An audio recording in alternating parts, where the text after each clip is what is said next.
आपल्या सर्वांनाच माहिती आहे की नुकतंच केंद्र शासनानं नैसर्गिक शेती मिशन चालू केलेलं आहे। त्याचं नाव आहे राष्ट्रीय नैसर्गिक शेती मिशन। त्या अंतर्गत सर्व शेतकरी बांधवांना एकच विनंती आहे की पारंपरिक पद्धतीने जी काही आपण रासायनिक शेती करतो, या रासायनिक शेतीला पर्याय म्हणून आपण नैसर्गिक शेतीकडे वळलं पाहिजे। नैसर्गिक शेती करत असताना नैसर्गिक शेतीचे 4 स्तंभ अतिशय महत्त्वाचे आहेत। त्यामध्ये जीवामृत, बीजामृत, आच्छादन आणि वापसा।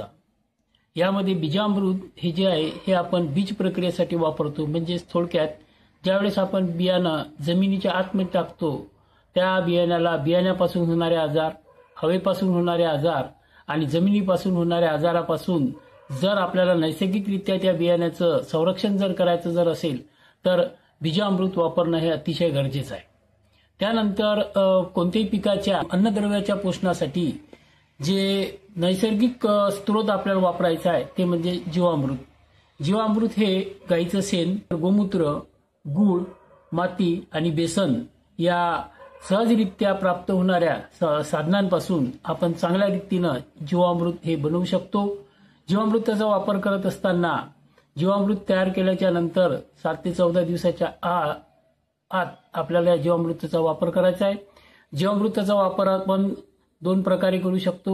एक, उभ्या पिकांमध्ये ड्रेंचिंगद्वारे करणे, दुसरा फवारणीद्वारे सुद्धा आपण याचा वापर त्या ठिकाणी आपण करू शकतो। तिसरा स्तंभ आहे त्यामधला तो म्हणजे आच्छादन।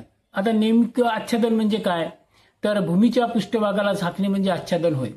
जमिनीची सजीवता आणि सुपीकता टिकून ठेवण्याचे कार्य आच्छादन करते।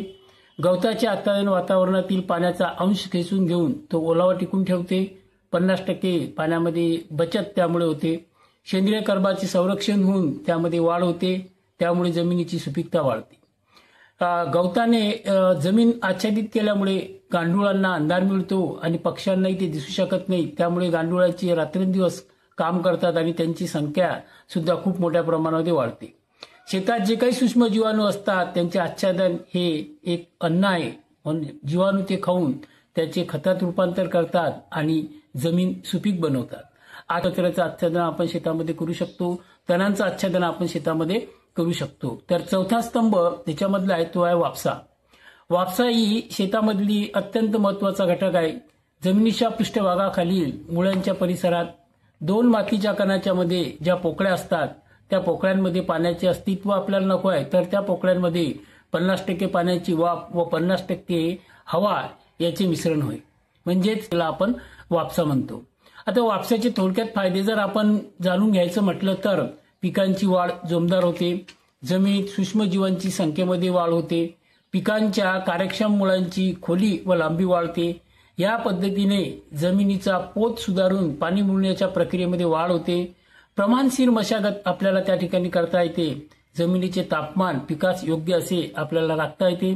जमिनीच्या पृष्ठभागावर साठवण्याची क्रिया मंदावते व जमीन लागवडीस योग्य होते। वापसा लवकर आल्यामुळे लागवड लवकर करता येते आणि बीजांकुरण म्हणजेच जमिनीतून बी लवकर उगवून येते आणि वाढ जी आहे ती वाढ खूप चांगल्या पद्धतीनं आपल्या पिकांची होते। अशा पद्धतीनं वापसा स्थिती नेहमी जर आपण टाकलो शेतामध्ये तर कोणत्याही खताच्या पेक्षा जेवढा फायदा व्हायचा त्याच्यापेक्षा दुप्पटीनं फायदा हा आपल्या वापसा स्थितीमुळे होतो।